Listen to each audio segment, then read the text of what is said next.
From car keys to the kingdom, my uncle's shocking test revealed a family secret. Hey everyone, before we jump into today's video, I need your help. We've noticed the channel is losing some traction, and subscribing is one of the best ways you can support us. It's quick, free, and it helps us keep bringing you awesome content. Your support means the world. Let's keep this channel growing together. Thanks so much. Now, let's start the video. Okay Reddit, this is going to be a long one. 19F. Need to write this down because, honestly, my head's been spinning with everything that's happened. I never thought I'd be sharing my life story on here, but here goes. It all started when my dad got diagnosed with cancer. I was 14, just starting high school, thinking my biggest problem was going to be algebra or something. Dad had been feeling tired for a while. But we thought it was just work stress, you know? Then, one regular Tuesday after school, Mom sat me down in our kitchen and told me he had stage 4 pancreatic cancer. The next 6 months were like watching a movie of someone else's life. Dad got super sick, super fast, lost all his hair, lost so much weight. His favorite Chicago Bears jersey looked like a tent on him. He tried to keep joking around, still helped me with my math homework even when he could barely sit up. The last thing he said to me was, "Don't let your mom's cooking kill you before I get back." When they took him to the hospital for the last time, that was just so Dad, always trying to make me laugh. He died on a Thursday. I remember because it was supposed to be pizza night. We'd always get a deep dish on Thursdays and had been doing it since I was little. Instead, I was sitting in a hospital waiting room with those stupid, flickering fluorescent lights, watching my mom cry into her phone while telling our relatives. I thought that was going to be the worst part of my life. Boy, was I wrong. Mom totally lost it after Dad died. Started dating like 2 months later, said she needed to feel alive again, or whatever. That's how she met Richard, a rich guy, real estate developer type. He started coming around all the time, bringing Mom fancy gifts, taking her on weekend trips. I tried to be happy for her. I really did. Dad wouldn't want her to be sad forever, right? But then she married Richard less than a year after Dad died. Didn't even tell me they were engaged. I found out when she told me to try on a junior bridesmaid dress she'd already bought. The wedding was at some fancy country club in Newport Beach.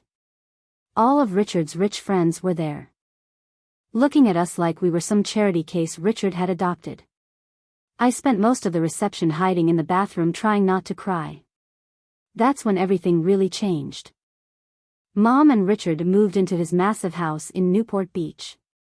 We're talking one of those places with a pool and a tennis court. But guess what? There wasn't room for me. Mom said I'd be more comfortable living with Dad's sister, Aunt Susan, in Chicago. More comfortable for who, Mom? So I got shipped off to Chicago like some package nobody wanted. Aunt Susan lives in this huge house in Lincoln Park with Uncle David and my cousins, Kevin, 17M, and Emily, 18F. We used to be super close when we were kids. They'd come visit every summer. And we'd spend weeks making up stupid games and building blanket forts. But man, everything was different once I actually moved in. Suddenly, I wasn't their fun summer cousin anymore. I was this unwanted extra person in their house. They started acting like I was taking up their space, eating their food, breathing their precious air, or something. Kevin would accidentally knock over my stuff all the time. Emily would make these little comments about how her clothes were too nice to lend me when I first got there and didn't have winter stuff. Aunt Susan was the worst, though. Made it super clear I was a burden. Started charging me rent, even though I was still in high school. Who even does that? The really messed up part? Mom just stopped calling, like, completely. She'd send money sometimes, not enough to actually cover the rent Aunt Susan charged, but that was it. When I tried calling her, she was always too busy with her new life. Too busy at yoga, too busy at charity events, too busy to talk to her own kid. I'd see pictures on Facebook of her and Richard on vacation in Europe. At fancy parties, living this whole other life where I didn't exist.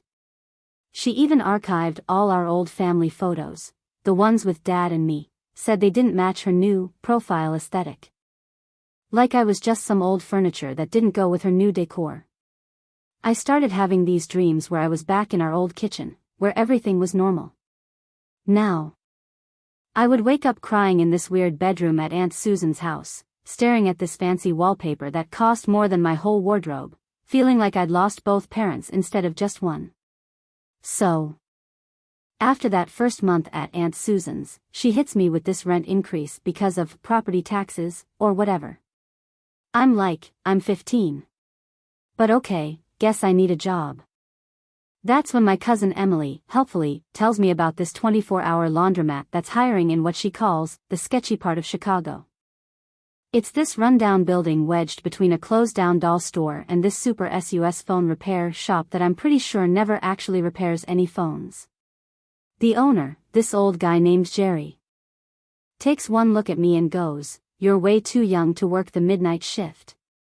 But then I told him I could start that night and wouldn't complain about the pay. And suddenly my age wasn't such a big deal anymore. So, my life became this crazy schedule that honestly still gives me anxiety thinking about it. Midnight to 6 a.m. at the laundromat, where I had to deal with the weirdest people you can imagine. The worst part wasn't even the weird customers, it was how cold that place got. The heating barely worked. And Chicago winters are no joke. I'd wear like 3 hoodies just to survive my shift. Never put that in the job description, did they? But one job wasn't enough to cover Aunt Susan's rent plus basic stuff like, food and school supplies. So, I also started working at this gas station called Quick Stop from 4 p.m. to 10:00 p.m. This is where my dear cousins decided to make my life extra fun. See, Quick Stop was right by their fancy private school where tuition probably cost more than I made in a year. Kevin and his friends thought it was hilarious to come in during my shifts and just trash the place. They'd knock over the chip displays I just organized, spill their Slurpees, accidentally, all over the floor, leave opened bags of beef jerky everywhere. Emily was worse, though, she was sneakier about it. She'd come in with her cheerleader friends. And they'd do this thing where they'd talk super loud about me, like I wasn't there. Oh my God. Can you imagine having to work here? Like, I'd literally die. Or, ew, look at her uniform. It's so polyester. Then they'd take these awful pictures of me trying to clean up their messes and post them on their social media. The school stuff got bad, too. I was going to the public high school nearby, and somehow Emily made sure everyone there knew about my jobs. People started leaving quarters on my desk for laundry. Someone stuck a name tag on my locker that said, "Washer Girl." Real creative, guys, thanks. I was basically sleeping through all my classes because who can stay awake when you're working from midnight to 6 a.m., trying to do homework from 7 a.m. to 2 p.m., then working again from 4:00 p.m. to 10 p.m.? My grades started dropping. Teachers kept asking if everything was okay at home. I just told them I was adjusting to the move. The only good thing about the laundromat job was this homeless guy named Pete who'd come in most nights. He wasn't like the other weird customers.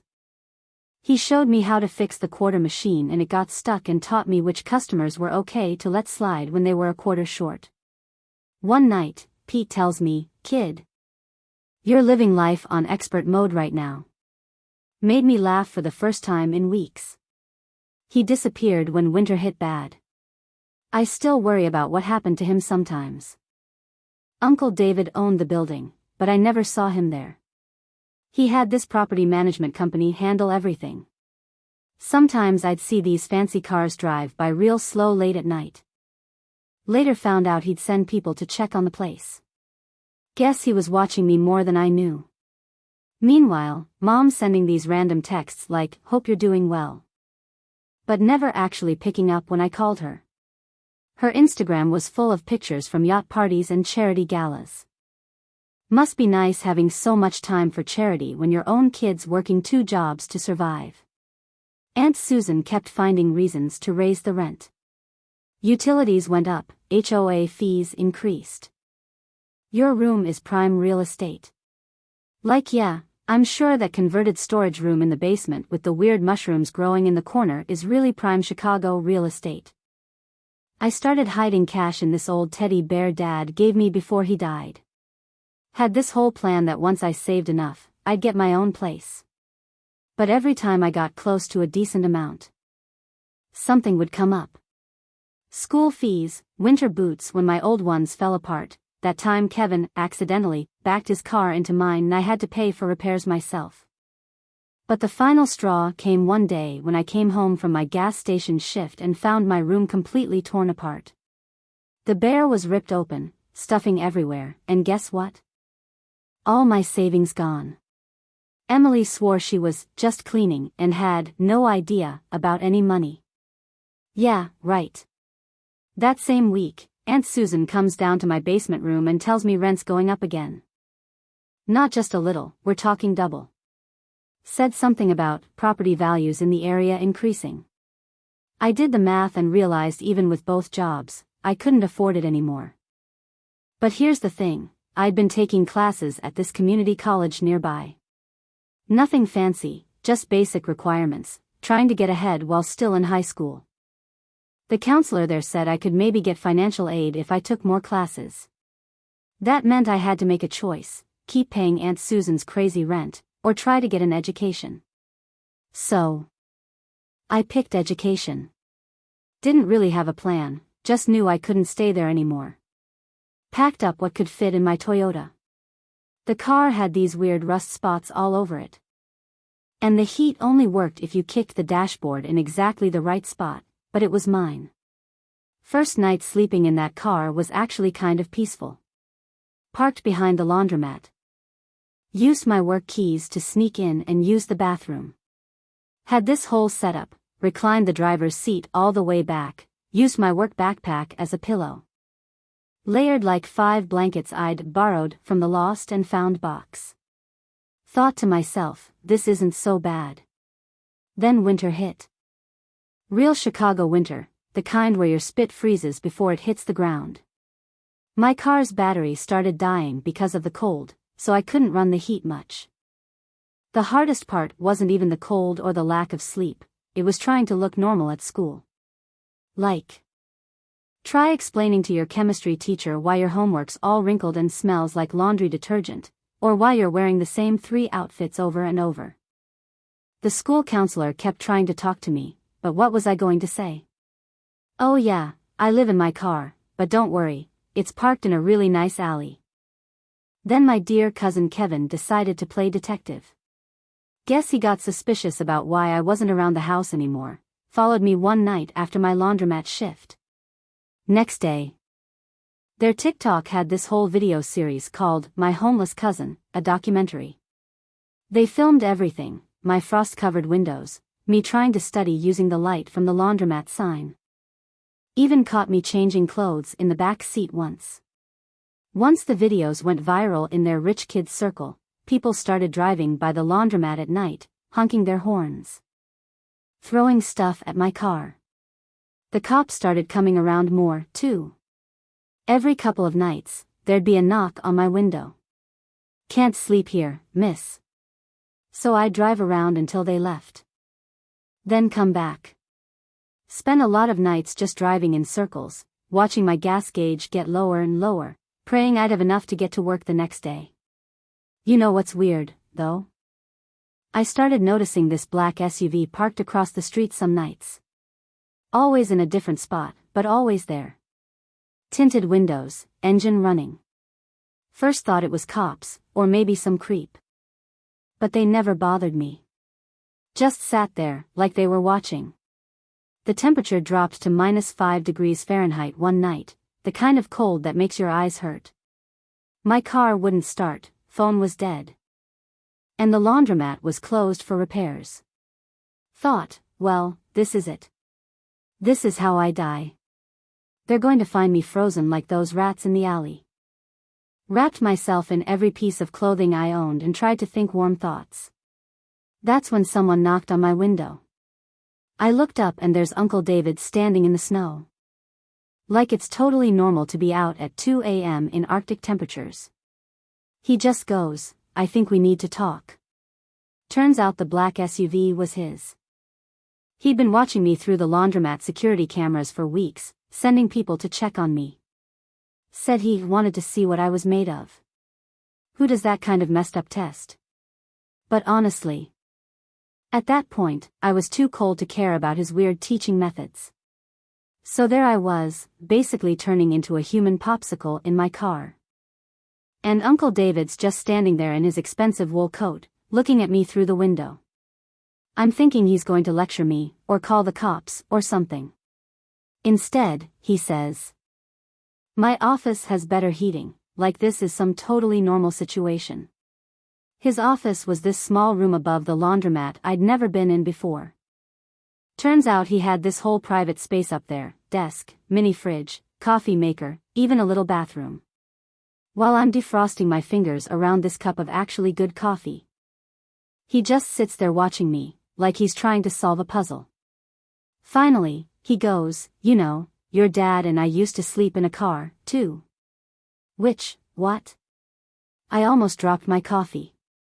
See, I'd always known Uncle David as this crazy rich real estate guy who wore suits that probably cost more than my car. But then he starts telling me this story I never knew. Apparently, him and my dad grew up super poor, like, their mom worked 3 jobs and they still couldn't afford rent most months, kind of poor. Uncle David pulls out his phone and shows me this ancient photo of 2 skinny teenagers sitting in a van, eating beans straight from the can. "That's your dad on the left," he says. And yeah, same goofy smile I remembered, just on a much younger face. The whole time he's telling me this story, I'm sitting there trying to process it. Like, how did they go from homeless teenagers to this? That's when he tells me about the laundromat. The original owner used to let them hang out inside during really cold nights. They'd help him fix machines, clean up, whatever needed doing. When the owner got sick, he offered to sell them the place. Dad had just started college on a scholarship, but Uncle David had been working construction, saving every penny. So the owner sold it to him for basically nothing. That was his first property. Then he starts pulling out all these old documents from his desk, property deeds, contracts, business plans. All with my dad's notes in the margins. When your dad got sick, Uncle David continues, he made me promise 2 things. First, to look out for you. Second, to make sure you learned how to look out for yourself. Then he gives me this look and goes, "Got to say, you're doing better at the second part than I expected." I'm sitting there trying not to cry. Failing pretty badly, TBH, when he drops the real surprise. Turns out, he owns like half the block around the laundromat now. Apartment buildings, stores, even that sketchy phone repair place. And he's been watching me through the security cameras this whole time, sending his guys in the SUV to keep an eye on me. You worked 2 jobs without complaining, kept your grades up. Found ways to survive that most people wouldn't think of, even kept that laundromat running better than the manager I hired. He actually smiled when he said that last part. "Jerry told me you fixed the quarter machine. Took my maintenance guy 3 tries to figure that out." That's when he pulls out this key, says it's for the apartment above his office. A whole studio apartment I didn't even know existed. He told me it's mine, no rent, as long as I keep working at the laundromat and keep my grades up. I tried to say no. Like this felt too much like charity or something, but he shut that down real quick. "This isn't charity, this is an investment. You've got your father's brains and your own kind of determination. I'm investing in that." Then he shows me this whole file he's kept, copies of my school records, work reports from Jerry, even screenshots of those awful TikToks Kevin and Emily made. "They thought they were shaming you," he says. "All I saw was someone who refused to break. It's weird, you know? All this time I thought he was this cold rich guy who didn't care. Who let his wife treat me like garbage? Turns out, he was testing me. Messed up way to do it, yeah, but I kind of get it now. He wanted to see if I had what my dad had, that thing that makes you keep going when everything's against you. Before I left his office that night, he said something else about Dad. Told me about their last conversation when Dad was in the hospital. Dad made him swear not to just hand me everything, said I needed to learn to be strong on my own first. But Uncle David added. He also said to know when enough was enough, and kid, you've more than proved yourself. I spent that night in a real bed for the first time in months. The apartment wasn't fancy. Just one room with a kitchenette and bathroom, but it was warm, clean, safe. But the morning after Uncle David gave me the apartment, I woke up to my phone blowing up with texts from Aunt Susan. Turns out Kevin had driven by the laundromat on his way to school and saw me walking down from the upstairs apartment. He took pictures, because of course he did. Aunt Susan shows up at the laundromat during my shift, wearing her designer workout clothes and looking like she's about to explode. Starts screaming about how I'm trying to steal her husband. How I've been seducing him, or whatever. Like yeah, Aunt Susan, I totally seduced him by being homeless and fixing washing machines. Super sexy. The customers were all staring. And this one old lady who comes in every Wednesday to wash her cat's blankets actually started recording the whole thing on her phone. Aunt Susan's saying all this crazy stuff about how she always knew I was trouble, how I'm, just like my mother, trying to take advantage of rich men. I'm just standing there with a mop in my hand. Wearing my gross work uniform, thinking, is this really happening right now? Then Jerry comes out from the back room and tells Aunt Susan she needs to leave before he calls the cops. She leaves. But not before telling me, this isn't over. That night, I heard Susan and Uncle David having this huge fight upstairs in his office. Their voices were muffled. But I could make out Aunt Susan screaming about, that girl, and, how dare you. I felt so ashamed, like I'd ruined their marriage or something. Found out later Aunt Susan slept at her friend's house that night.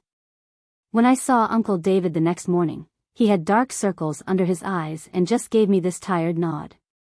But the weird thing is that my mom suddenly started calling me for the first time in months, acting all concerned. Honey, I'm hearing some disturbing things. Like she had any right to be concerned after abandoning me.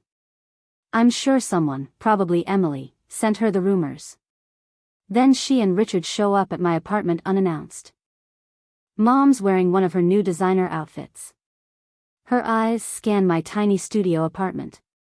Oh, honey, she says, but it sounds more calculating than concerned. This is quaint. Richard stays by the door, like he's afraid poverty might be contagious. What are you doing here? I asked, not offering them a seat. There's nowhere to sit anyway unless they want to join me on my unmade bed. Mom starts pacing my tiny space. We've been hearing things about you and your Uncle David. The way she says it makes something twist in my stomach. What about Uncle David? Come on, sweetie, she tries for a conspiratorial smile. I know what you're doing. It's clever, really. I would have never thought of it at your age. Thought of what? Getting close to David like this, working in his business, playing the poor, abandoned niece. I'm sure he's promised you quite a bit. The realization hits me like a slap. You think I'm trying to get his money? Well, aren't you? Living in this place, working in that laundromat, spending all that time with him. It's obvious what you're doing.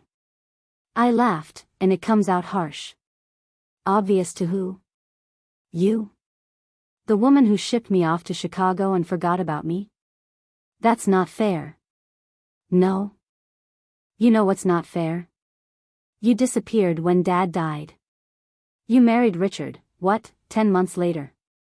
Sent me to Aunt Susan like I was some old furniture that didn't match your new decor. I was grieving, she says, but she's looking at her expensive watch, not at me. You were upgrading, I snapped back. Trading up for a fancier life with your real estate husband and your charity galas. And now what? You're worried I might get some of Uncle David's money before you do? Richard steps forward. All fake authority now. Now listen here, young lady. Your mother and I are concerned about your welfare.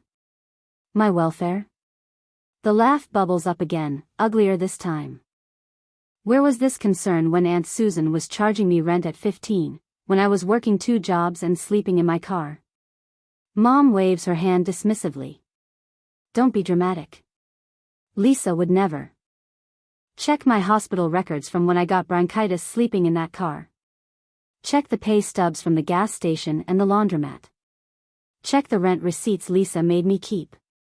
Oh wait, you can't. You were too busy posting pictures from your yacht parties to even answer my calls. That's ancient history, Mom says, but she's fidgeting with her wedding ring. Dad's wedding ring that she had upgraded with bigger diamonds. We're here to help now. Richard has a friend who runs this wonderful boarding school in Switzerland. Now you want to help?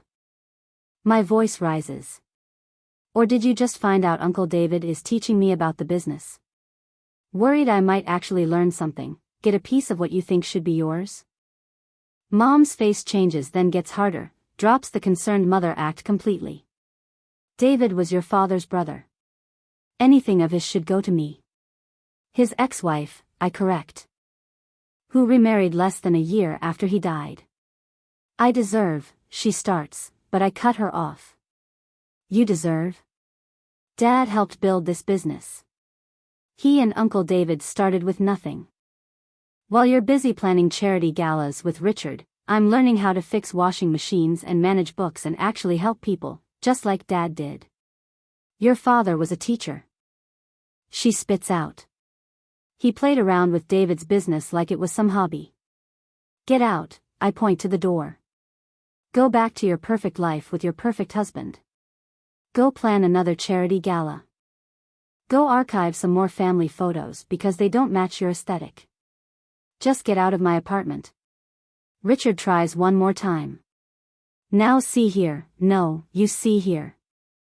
I'm surprised by how steady my voice is now. I know exactly why you're both here. You heard I was working with Uncle David and got scared. Scared I might actually earn something you think should be yours. But here's the thing, I'm not you. I'm not here for anyone's money. I'm here because Uncle David gave me a chance when you threw me away. Mom's face goes red. How dare you? How dare I? How dare you come here pretending to care about my welfare when all you care about is your bank account? I walk to the door and open it. By the way, Mom, that pantsuit makes you look desperate. They leave, Mom muttering something about ingratitude, and Richard already on his phone. I close the door and slide down against it, shaking. Through the thin walls, I hear Mom's voice. I told you this would happen. That little gold digger is going to try to take everything. So, after the whole drama with Mom and Richard showing up, things got weirdly quiet for like a week. I was at work one night when Kevin came running into the laundromat. He looked scared. Turns out, he was using Aunt Susan's iPad. A message popped up from someone saved as R that just said, "Everything's ready for next week. Susan, baby, we're finally going to be free." Kevin, being the nosy kid he is, opened the messages. Guess Aunt Susan never logged out of her accounts on that iPad. Y'all, the R was Richard, as in my stepdad. Richard, as in my mom's husband. They'd been texting for months. Kevin found all these emails. 2. Plans for them to take a bunch of money from Uncle David's business and run away together. They'd been planning it for almost a year. Every time Aunt Susan raised my rent, that money went straight into some secret account. Kevin showed up because he didn't know what to do. For the first time in his life. This kid who'd made fun of me for being poor was realizing his mom was about to steal everything and leave him behind. I called Uncle David. Not going to lie. Part of me wanted to just let everything blow up. After how they treated me, it would have been some nice karma. Uncle David came down to the laundromat right away. Kevin was still shaking when he showed Uncle David all the messages. I've never seen Uncle David look so blank. Like his face just shut down. He made some calls. Turns out, his lawyer had been suspicious about some business accounts for a while. The numbers weren't adding up, but Aunt Susan handled all the paperwork. Uncle David trusted her with everything. So nobody looked too close. The lawyer looked through every account, every transaction. Know how much they were planning to steal? $4.3 million. They'd already moved almost $1 million to offshore accounts. All those times Aunt Susan complained about property taxes and utility bills, she was stealing that money, too. But the real blow? Some of that money came from Kevin and Emily's college funds. Their own mom was stealing their future to run away with my stepdad. Uncle David had this whole team of lawyers and accountants come in. They found all these fake companies Aunt Susan had set up. She'd write checks to these companies for maintenance or supplies, but the money just went to more secret accounts. While all this was happening, Aunt Susan was acting totally normal, still posting her workout selfies on Instagram, still running her PDA meetings, still pretending to be this perfect mom. Richard was the same, taking my mom to charity events, buying her expensive stuff, playing the devoted husband. The lawyers said we needed to wait, get more evidence before confronting them. But Emily found everything on the iPad, too. She came to my apartment one night, mascara all over her face from crying, asking if she could stay with me. First time in her life she didn't have a perfect place to sleep. It was weird having her there. This girl who'd made fun of me for being homeless was now basically homeless herself. She couldn't stand being in the same house as Aunt Susan after learning everything. She slept on my tiny futon, used my cheap shampoo, wore my Target clothes. Kept saying sorry for how she treated me. But honestly, watching her realize money doesn't make you a good person was enough. Uncle David had his IT guys tracking all the accounts. Watching every transaction. The plan was to catch them right before they tried to run. But Aunt Susan must have figured out something was up because she started moving money faster. The next morning was Kevin's 18th birthday party. Aunt Susan had planned this huge thing at their house, hired a DJ, catering, even got some mini-golf set up in the backyard. She was acting extra nice to everyone, probably because she thought it was her last weekend there. Uncle David decided that was when we'd confront them, have all the evidence ready. Get everybody in one place. I remember Emily asking if we should warn my mom first, but Uncle David said no. We needed to see her genuine reaction to know if she was involved. The morning of Kevin's birthday party was weird. Like, super weird. Aunt Susan's running around arranging centerpieces and checking the catering while literally planning to disappear with my stepdad the next day. Emily and I were helping set up. Both knowing everything was about to explode, trying to act normal. Kevin looked like he was going to throw up every time his mom hugged him. Uncle David had this whole plan. His lawyer would show up unexpectedly with some urgent paperwork during the party. They'd gather everyone in the living room and then drop all the evidence. The FBI was actually waiting nearby. Yeah. Actual FBI agents, because apparently stealing millions from legitimate businesses while planning to flee the country is kind of their thing. My mom showed up early, all excited about the party. She hadn't talked to me since the whole Switzerland boarding school thing, but she was acting like everything was fine. Richard came in behind her, carrying this huge wrapped present. Found out later it was some fancy gaming system. Guess he was trying to buy Kevin's silence or something. The party started at 2 p.m. All these rich kids from Kevin's school showing up in BMWs and Mercedes their parents bought them. The DJ's playing music, people are swimming in the pool. Everything looks completely normal. Except Emily, Kevin, and I are just watching Aunt Susan and Richard who keep checking their phones and whispering to each other. Around 4 p.m., the lawyer showed up. He's carrying this thick folder and looking super serious. Aunt Susan's face when she saw him, I wish I had a picture. She knew. They gathered everyone in the living room. Some of Kevin's friends tried to stay, but Uncle David was like, family only, in this voice that made them leave real quick. My mom was complaining about interrupting the party. But then the lawyer started laying out documents on the coffee table, bank statements, emails, transfer records, pictures of Aunt Susan and Richard together from some private investigator. With each paper he put down, the room got quieter. Then he played a recording, Aunt Susan and Richard talking about their plans, laughing about how stupid everyone was for not noticing. My mom stopped breathing when she heard Richard's voice, just straight up froze. Aunt Susan tried to say the recording was fake, but then Uncle David pulled out her iPad. The one Kevin found the messages on, started reading their texts out loud. Y'all, the screaming that happened next.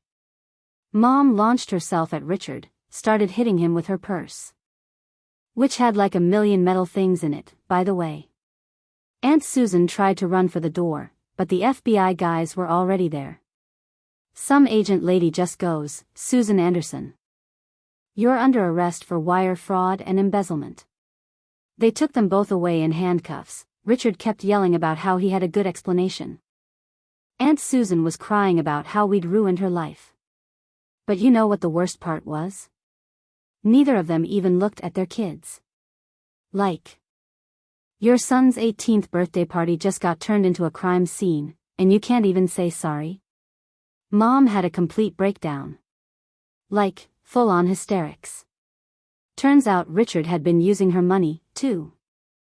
She'd signed a bunch of papers without reading them because she trusted him, she said, and he'd basically stolen everything she had left from Dad's life insurance. The next few weeks were crazy. The FBI investigation found even more stuff. Aunt Susan and Richard had been planning this for over a year. They had fake passports, offshore accounts, this whole secret life ready to go. They'd stolen from pretty much everyone, the business, the kids' college funds, even charity money from those fancy events they were always going to. While all this was happening, Uncle David was watching how everyone handled it. Emily and Kevin basically moved into my tiny apartment. We had this whole system. Kevin slept on the futon, Emily shared my bed. And we all shared one bathroom, which was interesting. They both got jobs at the laundromat. Emily's actually really good with customers when she's not being mean to them. And Kevin's got a talent for fixing machines. He figured out this problem with the industrial dryer that even the repair guy couldn't fix. Mom went to rehab, not for drugs or anything. Just to deal with everything. She'd been so focused on looking perfect, having the perfect rich life, that she'd ignored all the red flags about Richard. Uncle David really stepped up. He's been teaching us all about the business, says he wants us, me, Emily, and Kevin, to run it together someday. We each have different strengths. I'm good with numbers like my dad was. Emily's great with people when she tries, and Kevin's got this weird genius thing with machines.